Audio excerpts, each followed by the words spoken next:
साथियों, राजस्थान भूगोल की कक्षा हम शुरू करने जा रहे हैं आज की इस कक्षा में। और आज की कक्षा का जो हमारा पहला टॉपिक है वह टॉपिक है राजस्थान के भौगोलिक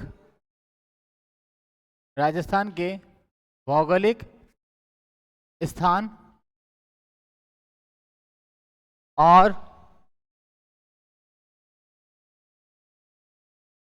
और उनके ऐतिहासिक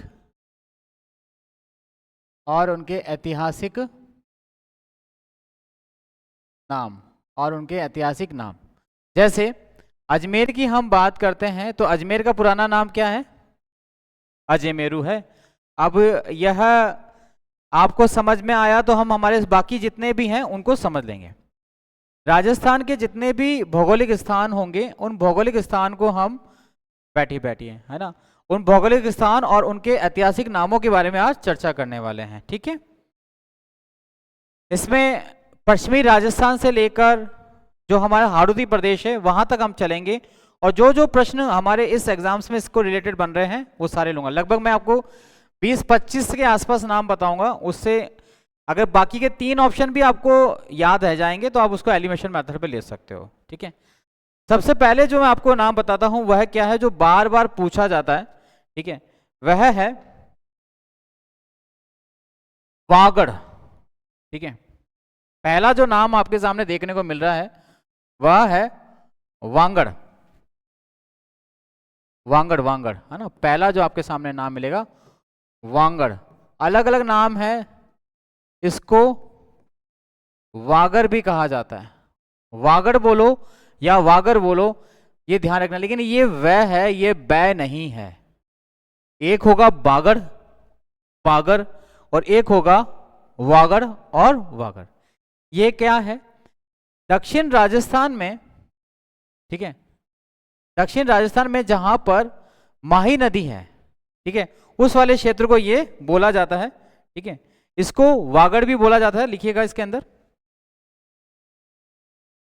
दक्षिण राजस्थान का वह भाग जहां बागड़ी बोली जाती है।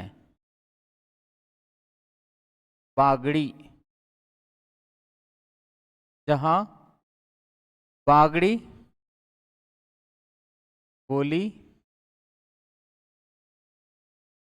बोली जाती है। ठीक है, यह राजस्थान के 3 जिलों में ही देखने को मिलता है और उन 3 जिलों का नाम है डूंगरपुर, बांसवाड़ा, प्रतापगढ़। ठीक है,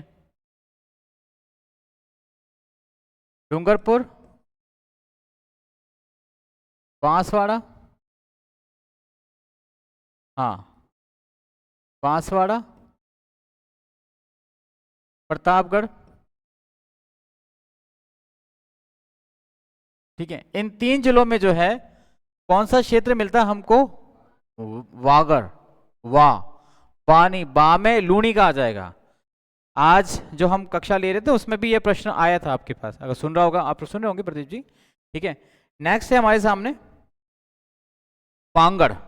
अगला है बांगड़।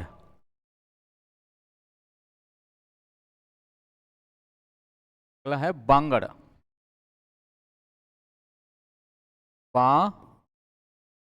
बांगड़ या इसी को बोला जाता है बांगर। ठीक है, बांगड़ या बांगर। यह क्या है? यह पुरानी जलोढ़ मिट्टी का क्षेत्र है जो अरावली में कहीं है।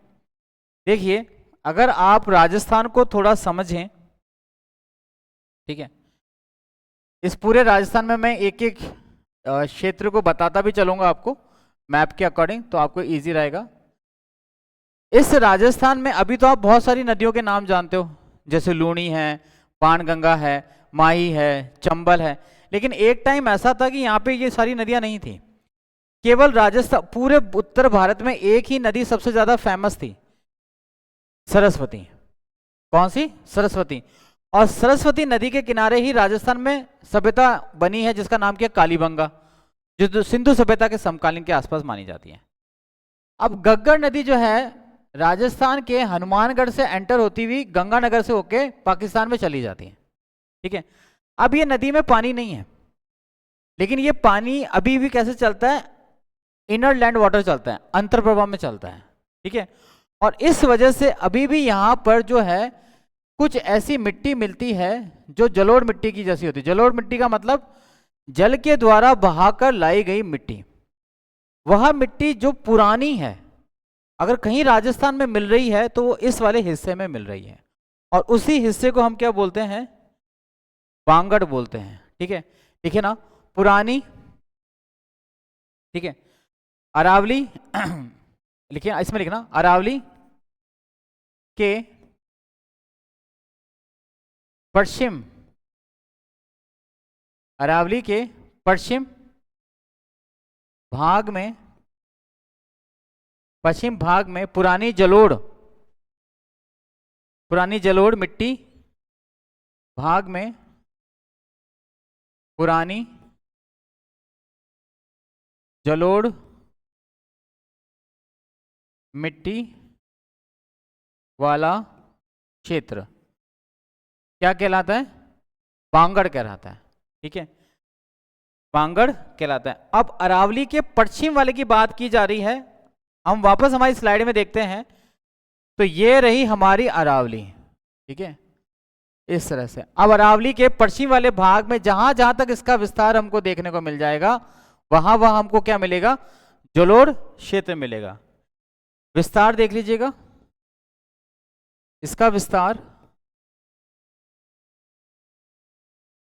नागौर, इसका विस्तार पाली, नागौर, झुंझुनू में है।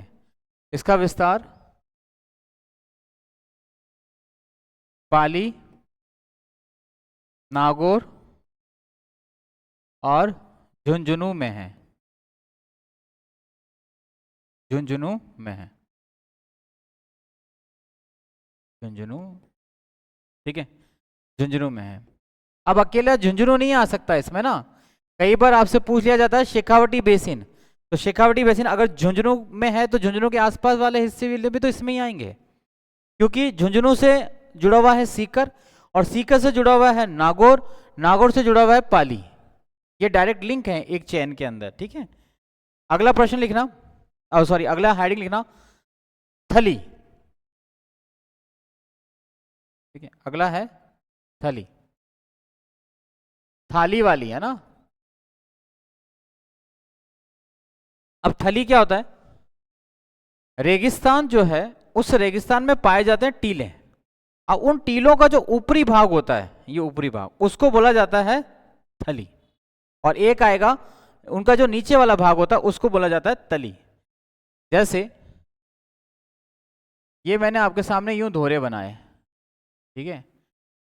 तो जो ये हिस्सा है ये तो कहलाएगा आपके, हाँ, ये ऊपर उठा हुआ जो हिस्सा है ये तो कहलाएगा तली, और ये कहलाएगा जो नीचे बैठा हुआ है तली, यानी तली। तल जिसको बोलते हैं हम लोग, इसमें लिखेंगे हम लोग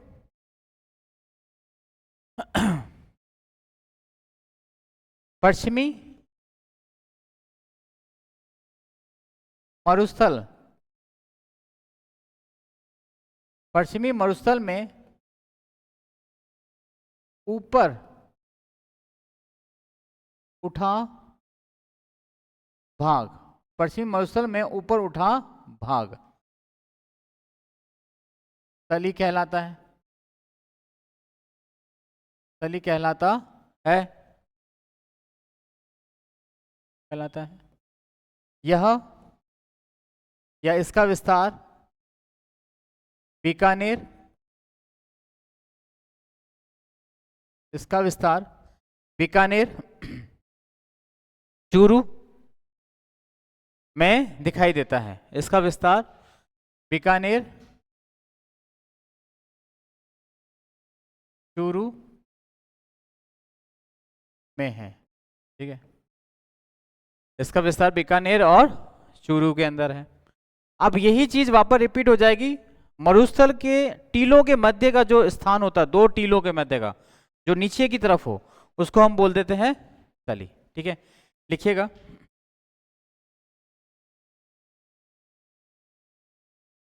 मरुस्थल में जो टीले मिलते हैं उसको हम क्या बोलते हैं? बालू का स्तूप, है ना। ठीक है, तो अगला लिखना, हाँ तली लिखना है ना, तली। मरुस्थल में पाए जाने वाले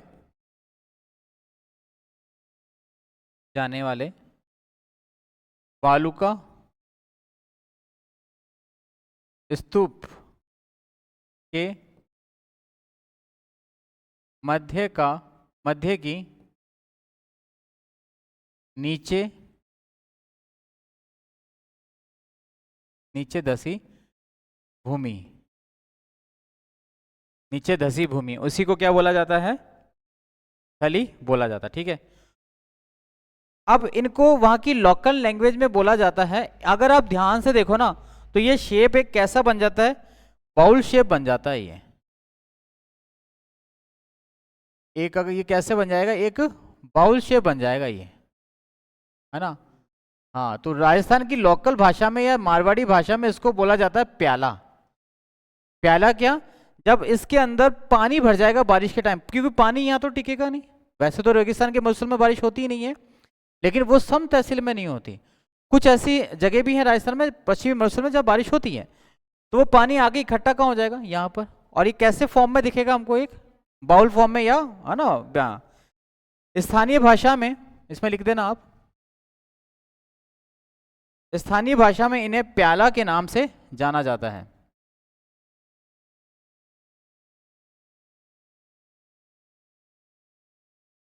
स्थानीय भाषा में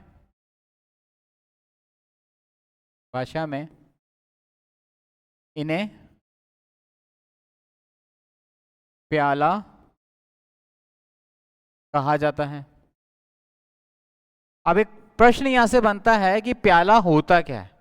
तो बारिश के दौरान बनने वाली अस्थायी झीलें, उनको प्याला बोलते हैं। नोट डाउन कर लीजिएगा आप ये, बारिश के दौरान प्याला, बारिश के दौरान बनने वाली अस्थायी झीलें, कहां पर? मरुस्थल में। बारिश के दौरान मरुस्थल में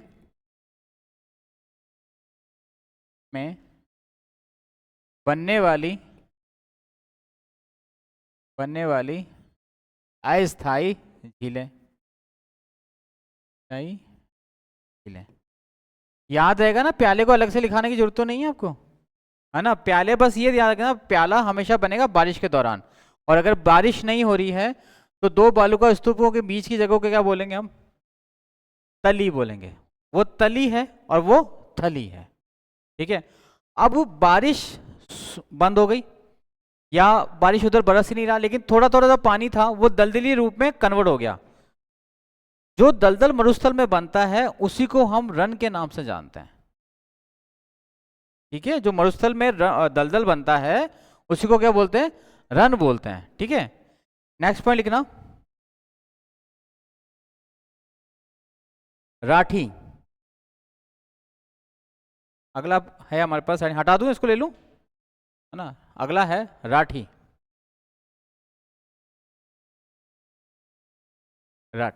राठी क्षेत्र, देखो राठी क्षेत्र क्या है आप इसको समझो मैप के अंदर। पहले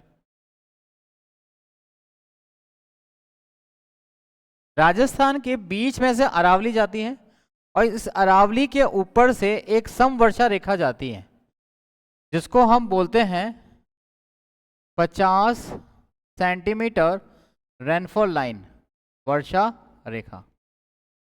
और 50 सेंटीमीटर वर्षा रेखा क्या करती है? राजस्थान को दो भागों में बांट देती है। मीन्स ये कि यह जो अरावली का पूर्वी भाग है, अरावली या पूर्वी अरावली है, जितनी भी पूर्वी अरावली है पूरा का पूरा, यहाँ जितनी भी वर्षा होगी वो क्या होगी, वो 50 सेंटीमीटर से क्या होगी, ज्यादा होगी। 50 सेंटीमीटर से क्या होगी, ज्यादा होगी। 50 से 60 हो जाएगी, 90 हो जाएगी, 80 हो जाएगी। जैसे ये पूर्वी मैदान, जैसे अरावली की बात की जाए, अरावली में बारिश होती है 40 से 60, कितनी हो जाती है, 40 से 60। पूर्वी मैदान जो है भरतपुर अलवर वाला 50 से ज्यादा मिल गई अरावली में, और पूर्वी मैदान में मिलती है 60 से 80, 50 से ज्यादा हो गई। ये जो हाड़ौती कोटा बूंदी वाला हिस्सा है इसमें होती है 80 से 120 या ज्यादा, 50 से ज्यादा हो गई। अब ये जो हिस्सा है जिसको हम पश्चिमी अरावली बोलते हैं, अरावली का पश्चिमी भाग है ना, अरावली का पश्चिमी भाग यानी कि पूरा पूरा मरुस्थल, यहाँ बारिश कितनी होती है, बिलो टू 50 सेंटीमीटर, 50 सेंटीमीटर से कम बारिश होती है। इसी 50 सेंटीमीटर वाले वर्षा जो ये क्षेत्र है, इसी क्षेत्र में हम फिर एक और वर्षा रेखा खींचते हैं, है ना, और ये वर्षा रेखा है कितनी, 25 सेंटीमीटर वर्षा रेखा। अब इसका मतलब क्या हो गया, इस हिस्से में जो बारिश हो रही है ना, इस वाले हिस्से में यहां बारिश तो कितनी हो रही है, 25 से तो ज्यादा और 50 से कम। और ये जो हिस्सा है यहां पे बारिश कितनी होगी, 25 सेंटीमीटर से कम होगी। समझ आ रहा है आपको। अब जिस हिस्से में 25 सेंटीमीटर से वर्षा कम हो रही है उसी क्षेत्र को बोला जाता है राठी। ठीक है, देखिएगा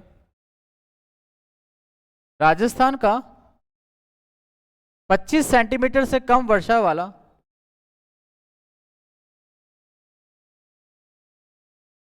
राजस्थान का 25 सेंटीमीटर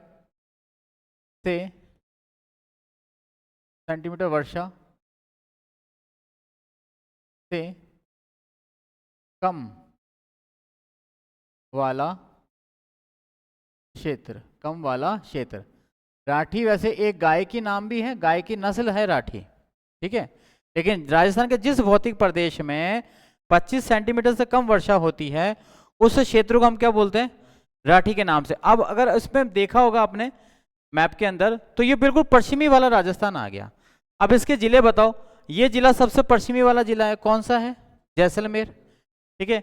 इसके नीचे वाला बाड़मेर, इसके ऊपर वाला बीकानेर। अब इसमें एक नया जिला ऐड हो जाएगा, फलोदी, ठीक है, कुछ भाग फलोदी का हमको मिलेगा, ठीक है। विस्तार, इसका विस्तार हमको देखने को मिलता है जैसलमेर, बीकानेर और बाड़मेर।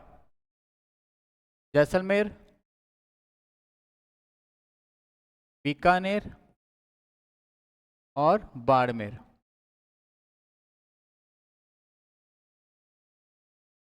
अब देखो, अब ध्यान से देखो ना, तो बाड़मेर जो है जैसलमेर के पास में है, लेकिन मैंने उसको तीसरे नंबर पर रखा,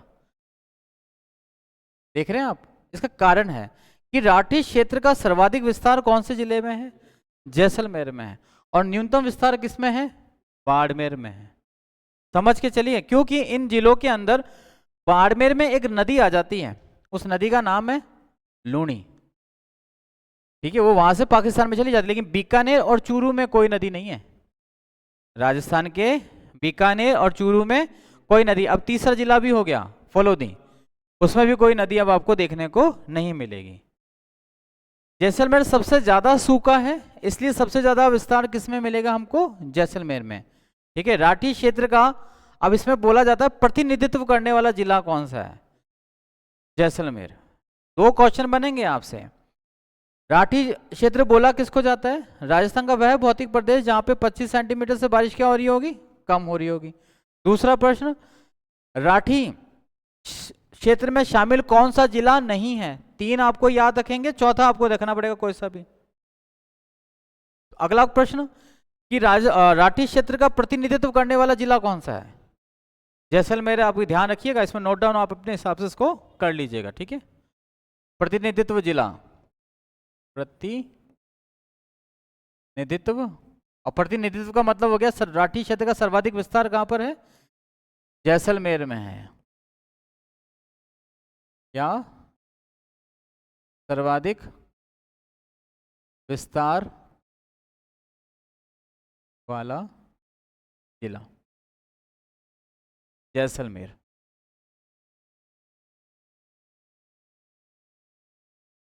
जैसल, ठीक है। नेक्स्ट पॉइंट लिखना, राठ, राठ राठ, राठ, ठीक है।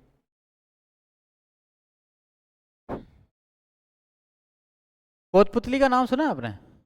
कहाँ पर आता है? अब जिला बन गया ये, ठीक है ना। यहाँ एक बोली बोली जाती है, ठीक है, जो ढूंढाड़ी की उपबोली है, राठ, है ना। यहाँ एक बोली बोली जाती है, उस बोली का नाम है अहिर वाटी, अहिर वाटी, ठीक है। एक क्षेत्र है राजस्थान का जो अलवर के अंदर है ना। अलवर का कोतपुतली थाना गाजी का नाम भी सुना होगा आपने, है ना। कोतपुतली क्षेत्र, जहां जो यादव वंश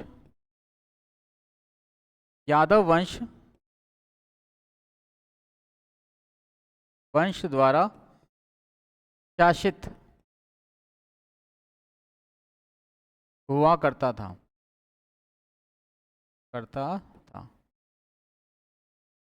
जो यादव वंश के द्वारा शासित होगा। अगर आपसे पूछा जाए कि राजस्थान में यादव वंश की रियासत कितनी है, तो 3 है हमारे सामने, अलवर, भरतपुर और करौली। धौलपुर नहीं आता इसमें। यादव वंश की अगर प्रॉपर रियासत का नाम पूछा जाएगा तो अलवर आएगा, ठीक है। नेक्स्ट लिखना, माल। अगला लिखिए माल। माल क्या है भाई? भाई माल से नॉर्मल शब्दावली है, माल जहां पे क्या हो, इनकम हो, या फिर कुछ ऐसी चीज राजस्थान में जो सबसे ज्यादा एक्सपेंसिव हो। आज के टाइम में सबसे ज्यादा महंगा क्या है? सोने से भी तो महंगी चीज है, डायमंड।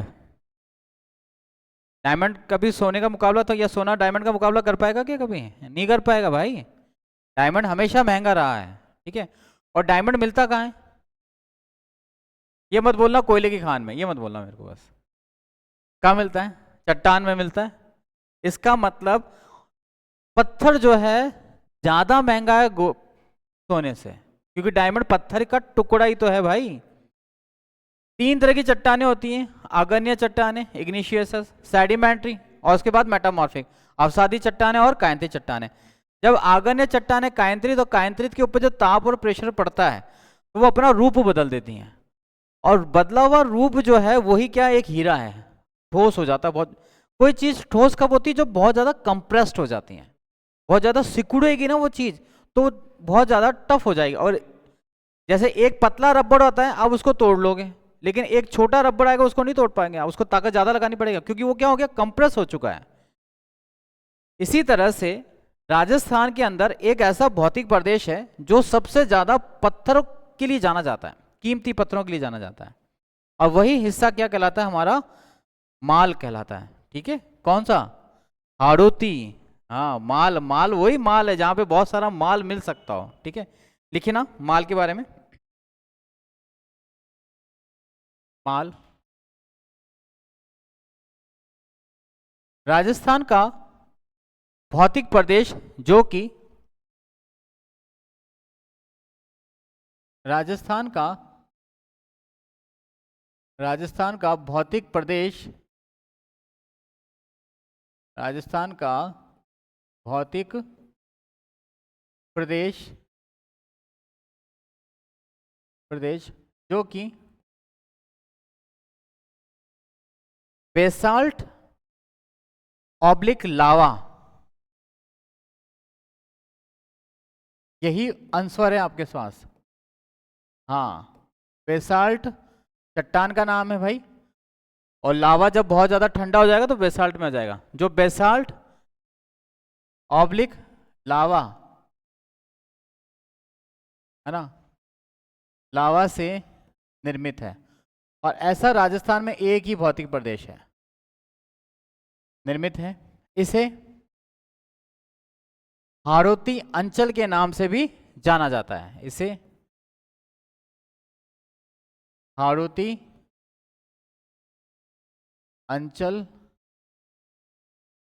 के नाम से भी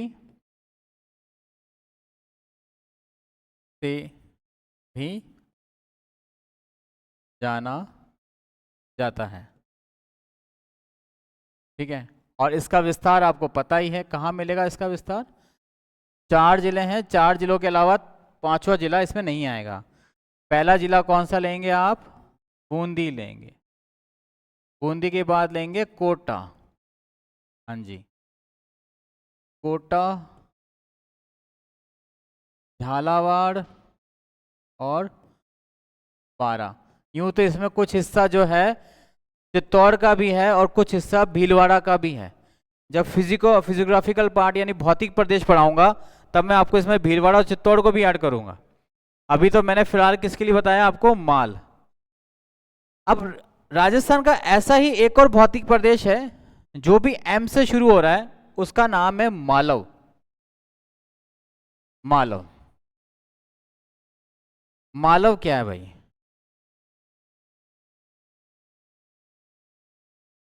मालव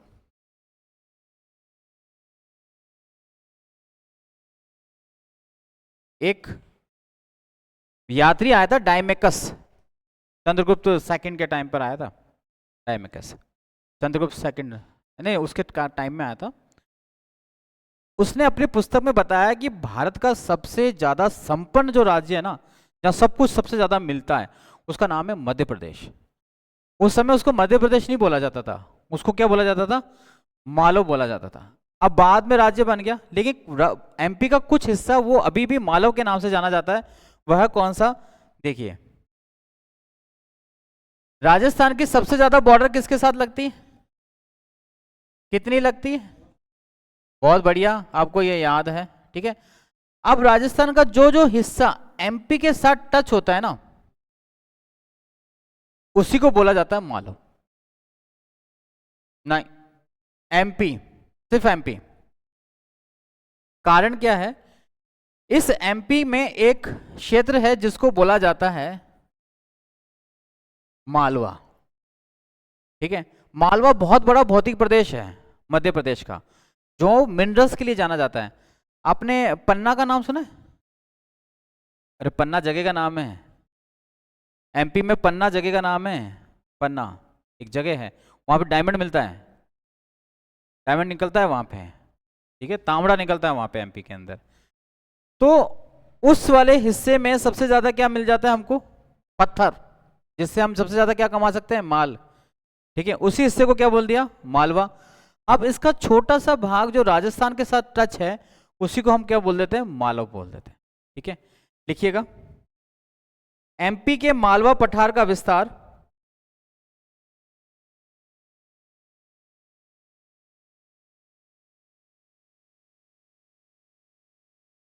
एमपी के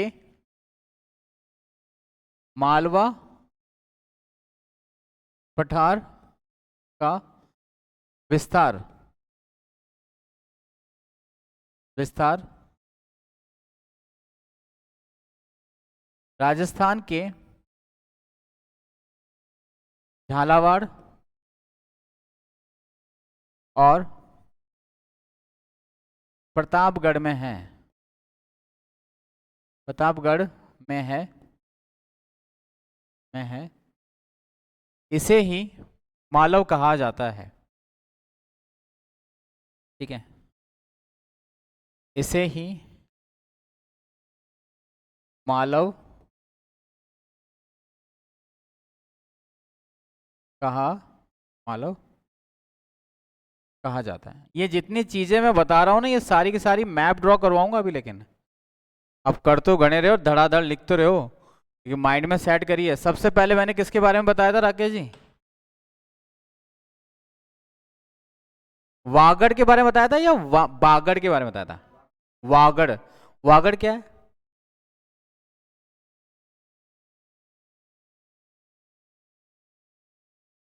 वागड़, वागड़ जहां पे बागड़ी बोली बोली जाती है, बागड़ी बोली। फिर आया था बांगड़। बांगड़ क्या है? पुरानी जलोढ़ मिट्टी का क्षेत्र है जो कहाँ कहाँ पर है? झुंझुनू में है, नागौर में है और पाली में है। और ये लूनी का बहाव क्षेत्र है, लेकिन लूनी जो है झुंझुनू में नहीं चलती है, वो पाली में चलती है और नागौर में चलती है। ठीक है। तीसरा क्या था? थली था। थली मतलब धोरों के ऊपर वाला हिस्सा, है ना। जो भी हमारे मरुस्थल के अंदर बालू का स्तूप होते हैं, उनका जो टॉप होता है उसी को बोला जाता है तली। और एक आता है तली। मरुस्थल में जो बालू का स्तूप के मध्य का जो क्षेत्र है उसको बोला जाता है तली। और जब इन्हीं तली के अंदर पानी भर दिया जाए तो ये हो जाती है प्याला। और यही प्याला जब थोड़ा थोड़ा दलदलीय रूप ले ले तो इसको बोलते हैं रन। यही तो समझाया। फिर इसके बाद क्या बताया था? राठी। राठी कहाँ है? 50 सेंटीमीटर, पूरा याद रखो, पूरा लिखाया नहीं वो नहीं, पूरा 50 सेंटीमीटर वर्षा रेखा राजस्थान को दो भागों में बांट देती है और वह अरावली से जाती है। अरावली के पूर्वी भाग में 50 सेंटीमीटर से ज्यादा वर्षा होती है। अरावली के पश्चिमी जितना भी राजस्थान है वहां 50 सेंटीमीटर से कम वर्षा होती है। पश्चिमी राजस्थान में 25 सेंटीमीटर वर्षा रेखा फिर दूसरे दो भागों में बांट लेती है। तो राजस्थान का वह क्षेत्र जहां पे 25 सेंटीमीटर से कम बारिश होती है उस वाले क्षेत्र को बोला जाता है राठी। ठीक है। और इसमें 3 जिले आते हैं। सबसे ज्यादा विस्तार इसका मिलेगा हमको जैसलमेर में, इसीलिए इसको हम प्रतिनिधित्व वाला जिला बोलते हैं। दूसरा आएगा बीकानेर और तीसरा हमको देखने को मिलेगा बाड़मेर। और राठी एक गाय की किस्म भी है। ठीक है। चलिए, मालव हमारे पास हो गया, राठ यादव वंश से संबंधित हो गया। शेखावटी आपको पता ही है, लिख लो आप शेखावटी। हाँ, शेखावटी आपको पता है ना। शेखावटी में तो क्या आते हैं, कौन कौन आते हैं? हाँ, आप डायरेक्ट लिख लो, सीकर, चूरू, झुंझुनू को झुंझुनू, चूरू, झुंझुनू, जो कि शेखावतों द्वारा शासित थे, जो कि शेखावतों द्वारा शासित थे, को संयुक्त रूप से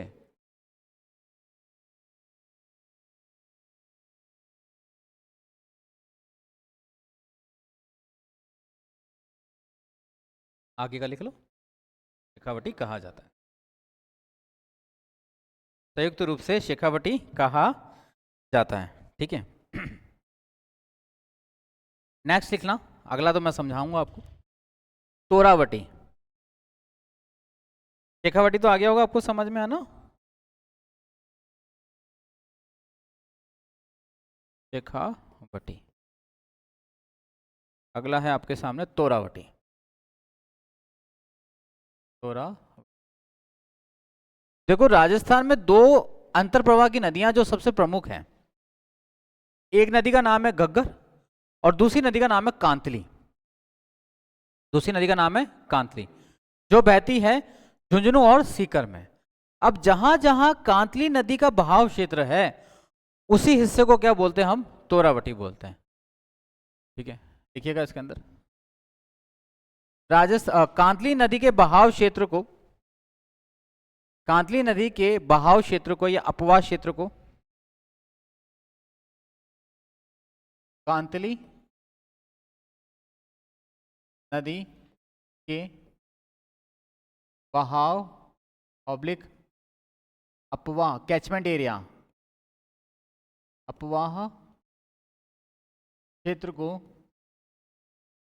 तोरावटी कहा जाता है। को तोरावटी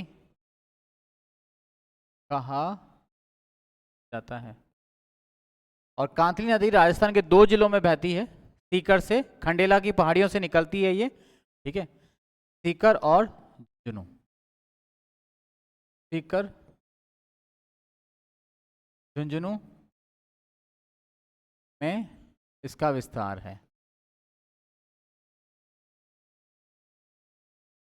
इसका विस्तार है।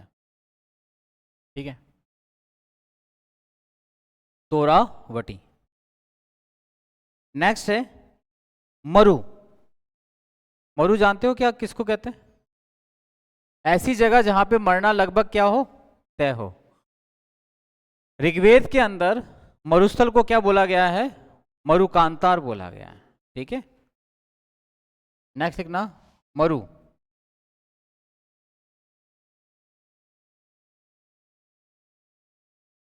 पश्चिमी मरुस्थल को, ठीक है, पश्चिमी मरुस्थल को या अरावली का ऐसा भाग जहां पे जीना सरवाइव नहीं किया जा सकता हो। ठीक है, हाँ देखो हमने जब वर्षा रेखा पढ़ी थी ना, तो हमने दो वर्षा रेखा देखी थी 25 सेंटीमीटर। जब बारिश क्या हो रही है, बहुत ज़्यादा कम हो रही है, और जहाँ पे भी पानी कम बरसता है वहाँ तापमान हमेशा क्या रहता है, ज़्यादा रहता है, ड्राई रहता है वहाँ पे, और हम सूखे में ज़्यादा सर्वाइव नहीं कर सकते। ठीक है, तो आप इस तरह से लिखिए उसको, पश्चिमी पश्चिमी राजस्थान, पश्चिमी लो येलो, पश्चिमी मरुस्थल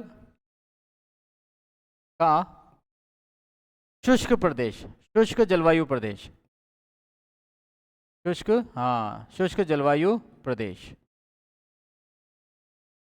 जलवायु प्रदेश, प्रदेश जो अरावली के पश्चिम में स्थित है, अरावली के पश्चिम में स्थित है, पश्चिम में स्थित है, इसी को बोला जाता है मरु। मरु का साधारण शब्द तो मैंने बता दिया आपको। ठीक है, और ये राजस्थान का सबसे बड़ा और भौतिक प्रदेश भी है।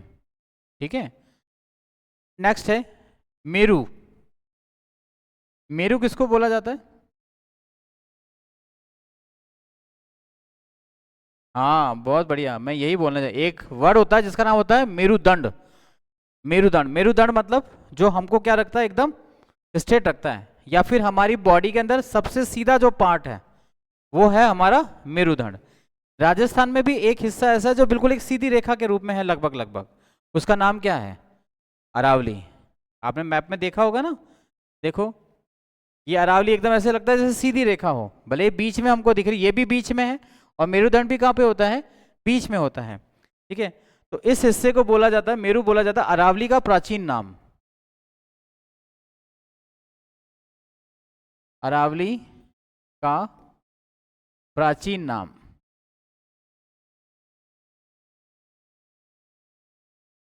प्राचीन नाम मेरू है। ठीक है, अरावली का प्राचीन नाम मेरू। आपको पता है अरावली राजस्थान के सभी भौतिक प्रदेशों में सबसे ज्यादा क्या है?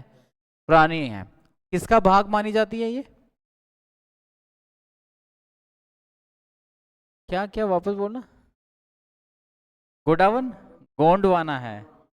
गोडावन तो पक्षी है मेरे भाई, है ना।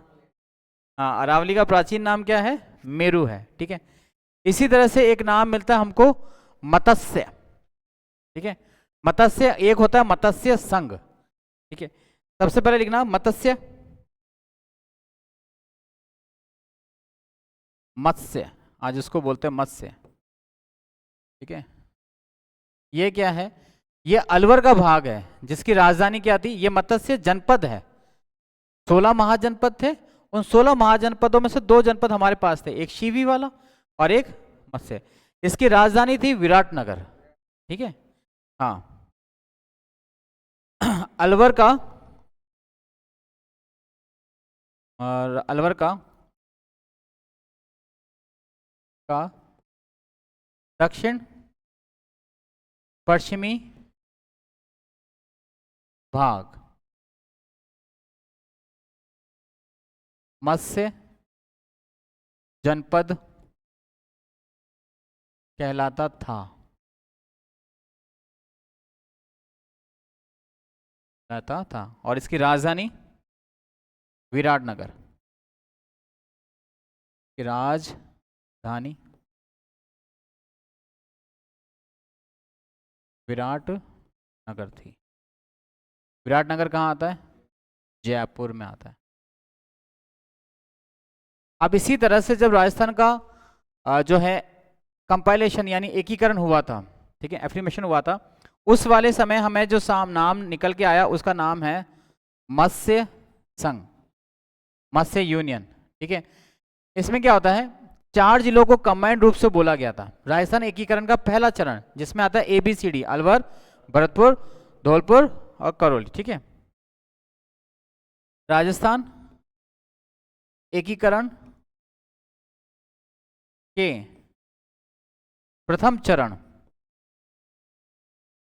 चरण में अलवर, भरतपुर, धौलपुर,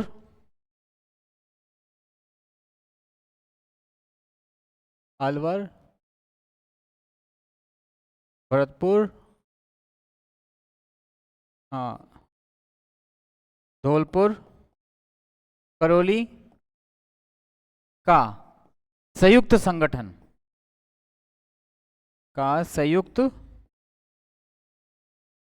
संगठन, इसे ही बोला जाता है मत्स्य संघ।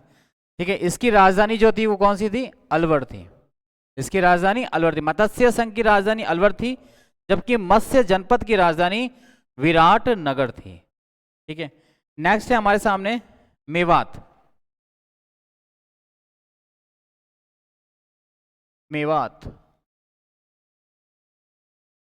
हाँ मेवात अलवर भरतपुर को संयुक्त रूप से बोला जाता है।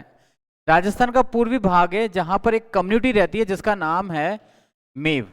जैसे जिस एरिया में जो है राजपूत रहते हैं उसको हम रजवाड़ा बोल देते हैं, जिसमें गुजर रहते हैं उसको गुजरवाड़ा बोल देते हैं, जिसमें सांसी रहते हैं उसको सांसीवाड़ा बोल देते हैं, जिसमें माली रहते हैं उसको माली मोहल्ला बोल देते हैं।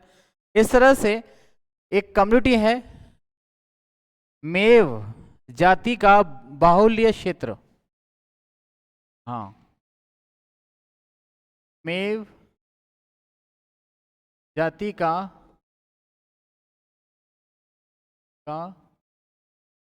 क्षेत्र अलवर, भरतपुर को कहा जाता है, को कहा जाता है मेरे भाई। हाँ भरतपुर से जुड़ेगा ना अब तो, भरतपुर अब तो डींग भी इसके अंदर ऐड हो जाएगा, अलवर भरतपुर। ठीक है, अगला है मेवल। नेक्स्ट है मेवल, मेवल। ठीक है, मेवल क्या है, जैसे मेव एक जाति है उसी तरह से राजस्थान की एक जाति है जो है भील। ठीक है, छोटी छोटी जो पहाड़ियां होती हैं उसको संस्कृत में बोला जाता है मेव। छोटी छोटी जो पहाड़ियां होती हैं उसे संस्कृत में बोला जाता है मेव। और राजस्थान में छोटी छोटी पहाड़ियां सबसे ज्यादा किसी जिले में है तो उस जिले का नाम है बांसवाड़ा, जिसको बोला जाता है छप्पन का पैदा। बाड़मेर के अंदर भी 56 पहाड़ियां हैं, ऐसी बात नहीं है। ठीक है, लेकिन डूंगरपुर, बांसवाड़ा, डूंगरपुर बांसवाड़ा में भील भील जाति जहां रहती है ना, के मध्य, डूंगरपुर बांसवाड़ा के मध्य का पहाड़ी क्षेत्र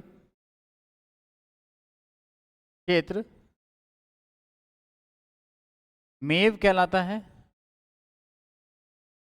मेव कहलाता है, जहां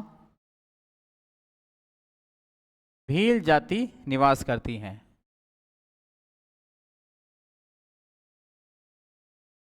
भील जाति निवास करती है। चलिए भाई, वागड़ के नाम से याद आना चाहिए, बांगड़ के नाम से आपको याद आना चाहिए, थली के नाम से आपको याद आना चाहिए और तली के नाम से आपको याद आना चाहिए। अब बात करते हैं राठी की। काजल जी राठी के बारे में बताओ, पढ़ा था क्या आज अपन ने, कितनी देर पहले, तो बताओ राठी क्या है। प्रदीप जी राठी क्या है,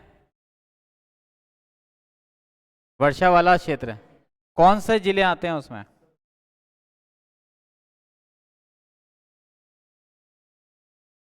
ठीक है, फलोदी भी ऐड कर लिया आपने, ठीक है, राठी हमने बता दिया। इसके बाद आया था हमारे पास माल। माल कहाँ है प्रदीप जी?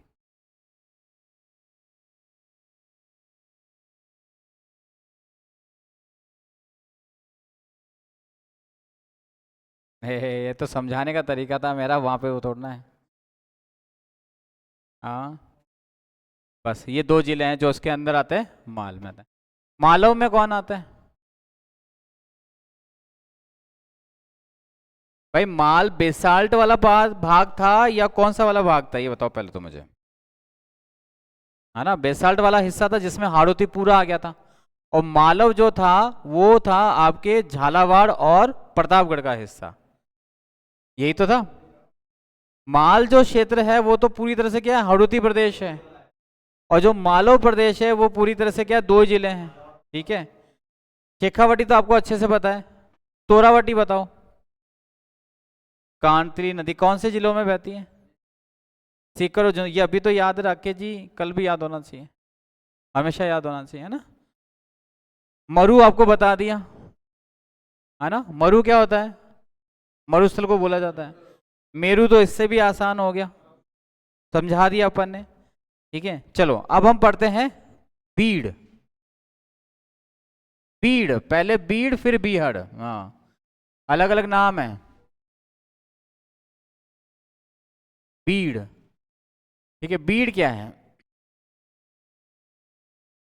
शेखावटी जो क्षेत्र है, उस शेखावटी क्षेत्र में छोटी छोटी घास पाई जाती है।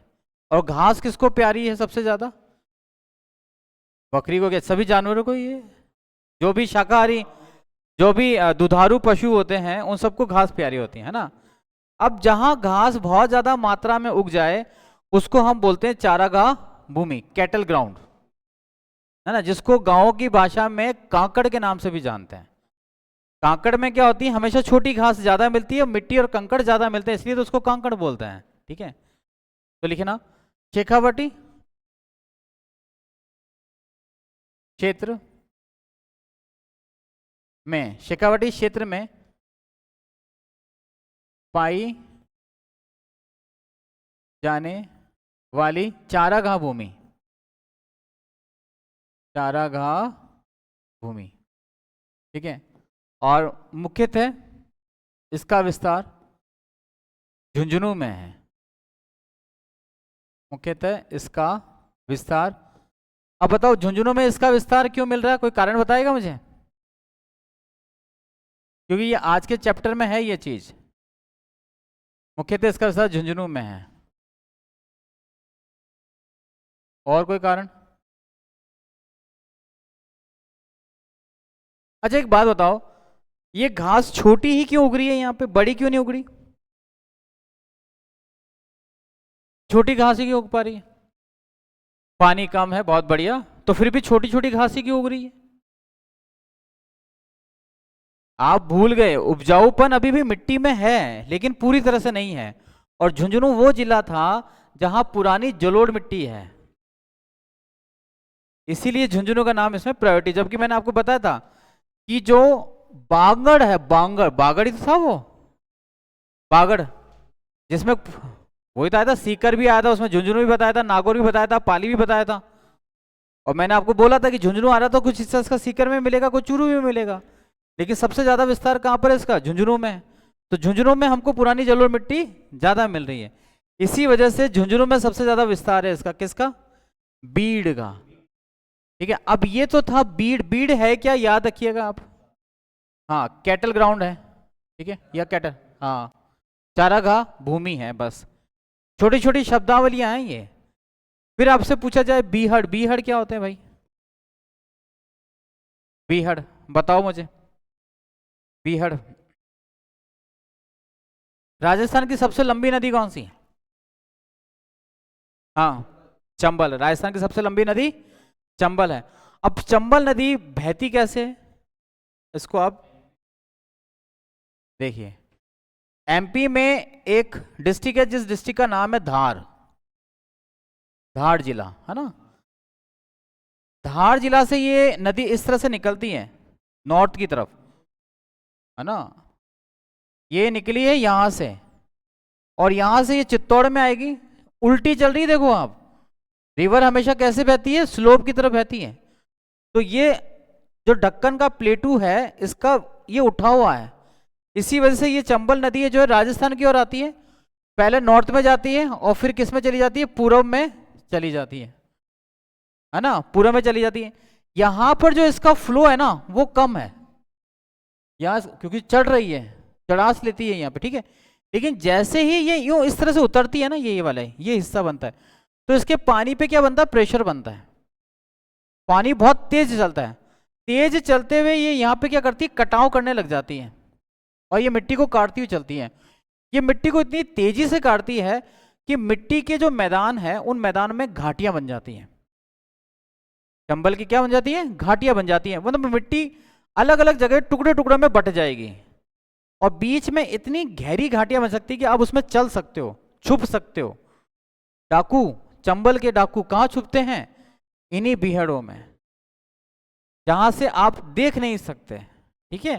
तो चंबल नदी के द्वारा जो मिट्टी के मैदान में जो कटाव किया जाता है, जो अपरदन किया जाता है, जो अवनालिका अपरदन यानी नालियां बनाई जाती है अपरदन करके, उसी को हम बोलते हैं बीहड़, उसी को बोलते हैं बीहड़। लिखिएगा चंबल,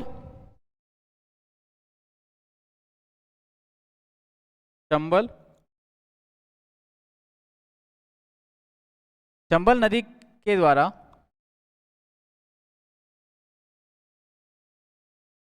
चंबल नदी के द्वारा किया गया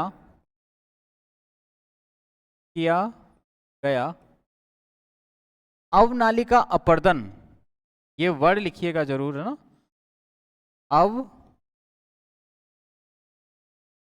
अवनालिका अपरदन,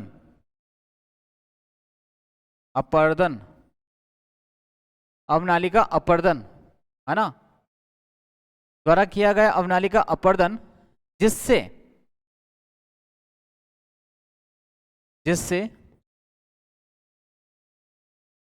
ऊबड़ खाबड़,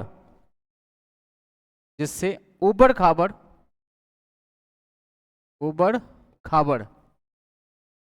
खाबड़ जो भूमि होती है, इसको ज्योग्राफी की भाषा में बोला जाता है उख्यात भूमि, यानी बंजर। जब मिट्टी का कटाव ही कर दिया तो फिर आप कैसे बोओगे, कृषि कैसे करोगे ना। ऊबड़ खाबड़ भूमि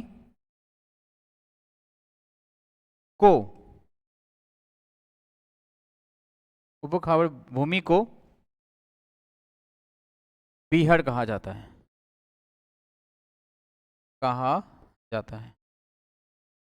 और ये क्या होती है, उख्यात भूमि होती है। ये आपको यहीं पर याद रखना है, याद रखिएगा।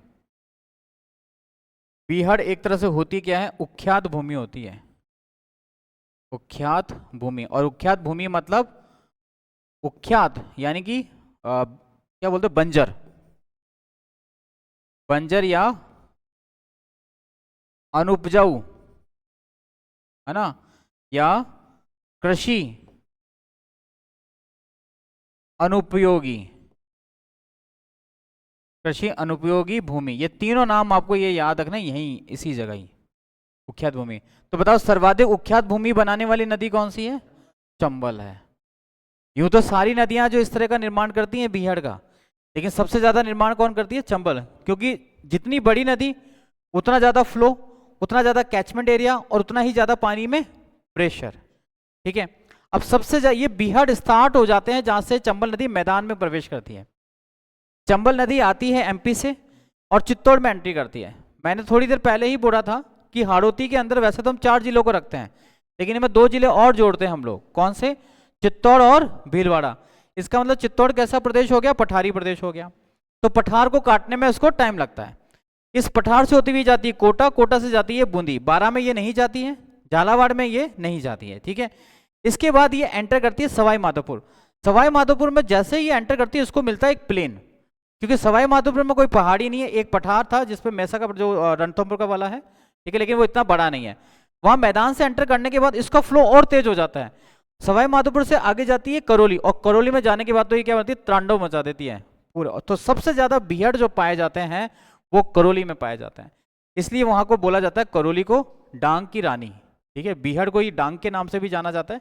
ठीक है, लिखना विस्तार करौली, धौलपुर, सवाई माधोपुर, करौली, धौलपुर और सवाई माधोपुर। ठीक है, इसको डांग क्षेत्र भी लिख लेना आप, है ना, डांग भी बोला जाता है इसको। हाँ, इसको डांग विस्तार मतलब करौली 3 ही है, जैसे बोला वैसे लिखना भैया ना, करौली, हाँ, करौली, धौलपुर, सवाई माधोपुर। अब इसका जिला भी लिखने का कारण वही है जो जैसलमेर वाले में था, सबसे ज्यादा बीहड़ कहाँ मिलेंगे, करौली में, इसलिए करौली को बोला जाता है डांग की रानी। ठीक है, करौली, धौलपुर, सवाई माधोपुर। देखो चंबल यहां पे कैसे चलती है देखिएगा,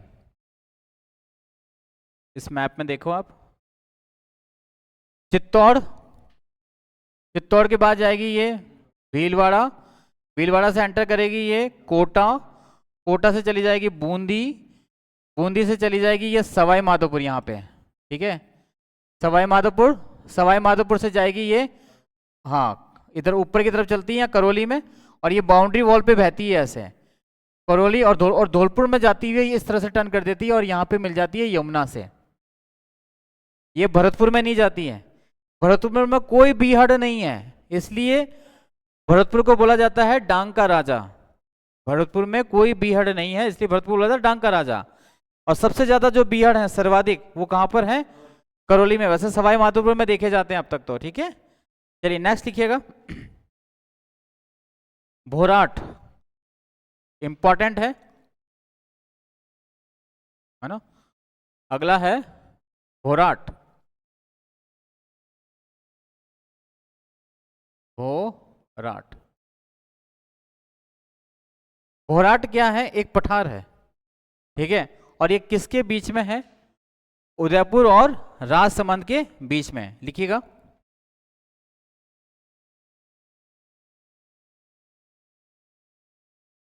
उदयपुर से,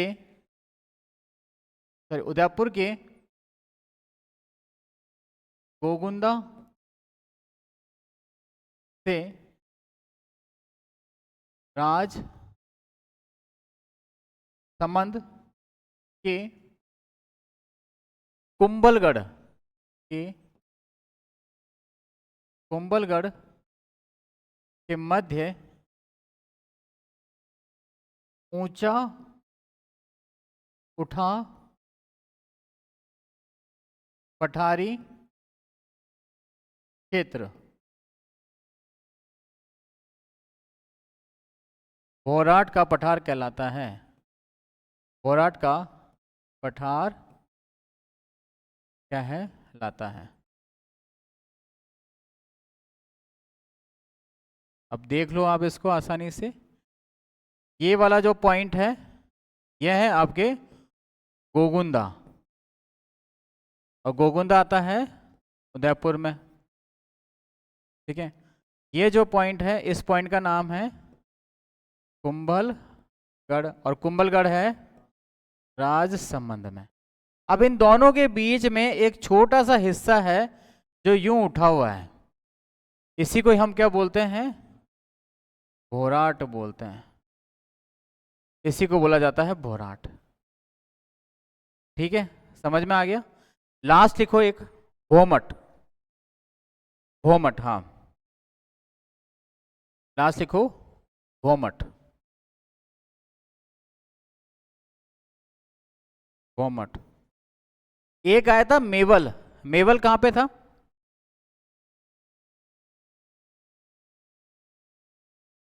डूंगरपुर और बांसवाड़े के बीच का पहाड़ी क्षेत्र, जहां पे भील जाती रहती है।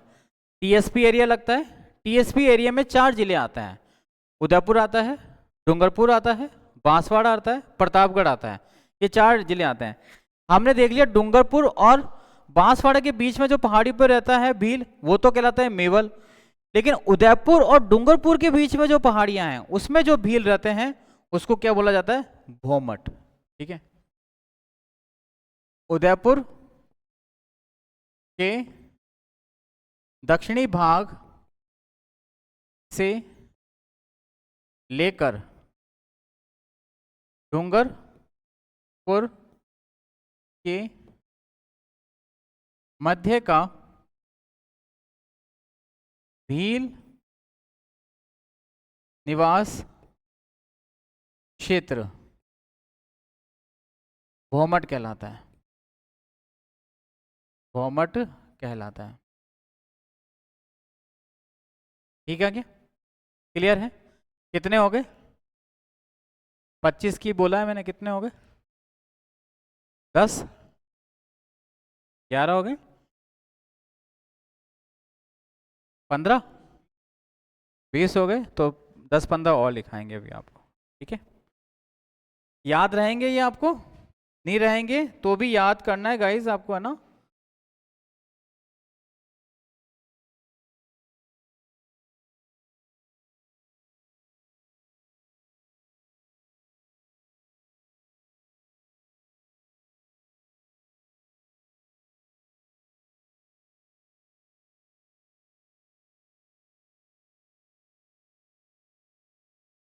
टॉपिक का नाम, टॉपिक का नाम नहीं लेना है।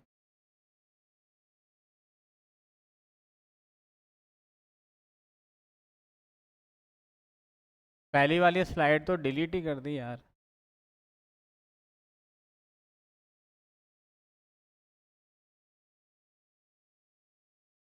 क्या कर दूं?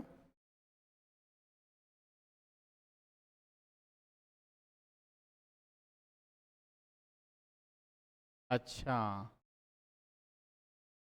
यहाँ से जितने भी भौतिक प्रदेश हैं आपके अभी तक धीरे धीरे सारे क्लियर हो जाएंगे। कुछ और बचेगा तो उसको हम देख लेंगे माई क्लासेस।